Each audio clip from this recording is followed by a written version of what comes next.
Teman-teman pernah dengar istilah pembersihan etnis? Kedengarannya elegan, padahal itu istilah halus yang punya makna yang mengerikan. Dan tadi merupakan contoh nyata di mana bahasa digunakan untuk menutupi atau menyamarkan sebuah kekerasan.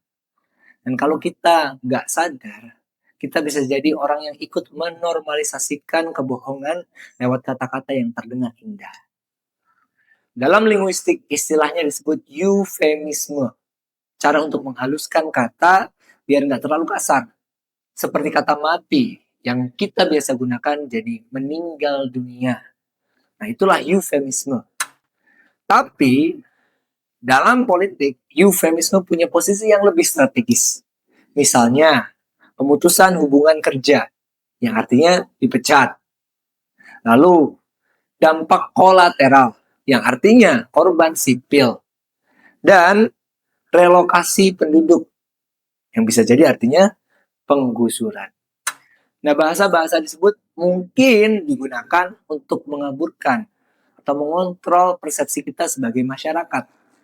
Karena bahasa nggak cuma alat untuk komunikasi, bahasa bisa jadi alat untuk kekuasaan. George Orwell pernah ngingetin dalam artikelnya Politics and the English Language di tahun 1946. Kalau misalkan bahasa politik diciptakan untuk membuat sebuah kebohongan terdengar jujur dan membuat pembunuhan terdengar terhormat.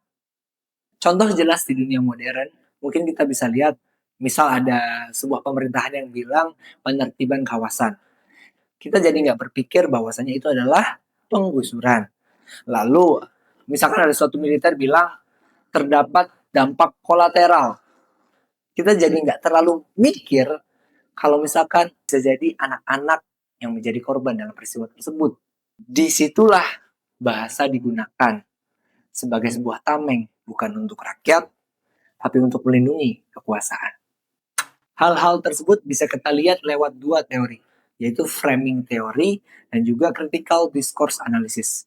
Kayak kata Goffman and Lakoff, mereka bilang, cara kita membingkai kata itu bisa menentukan cara publik memahami realitas. Lalu ada kata Firelock dan Ditch, mereka menegaskan, bahasa itu bukan cerminan realitas, tapi alat untuk menciptakan realitas sosial. Jadi waktu seorang bilang pembersihan etnis bukan cuma wilayah yang dibersihkan. Bisa jadi nurani publik juga ikut bersihkan. Terus sebagai warga atau seorang pelajar, kita harus apa dalam menghadapi hal-hal tersebut? Mungkin yang pertama, teman-teman harus pahami kalau bahasa itu nggak netral.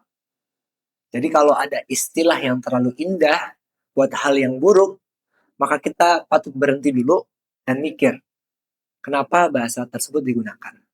Kedua, latih literasi kritis. Jangan cuma percaya headline tanpa mencari tahu konteks pembahasannya. Dan yang ketiga, tolak eufemisme yang mematikan empati.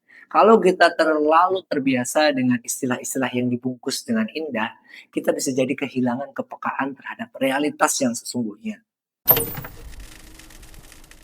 Bahasa bukan cuma alat buat ngomong, tapi bisa jadi alat buat ngontrol. Kata-kata yang dibungkus dengan rapi bisa jadi bahaya nanti.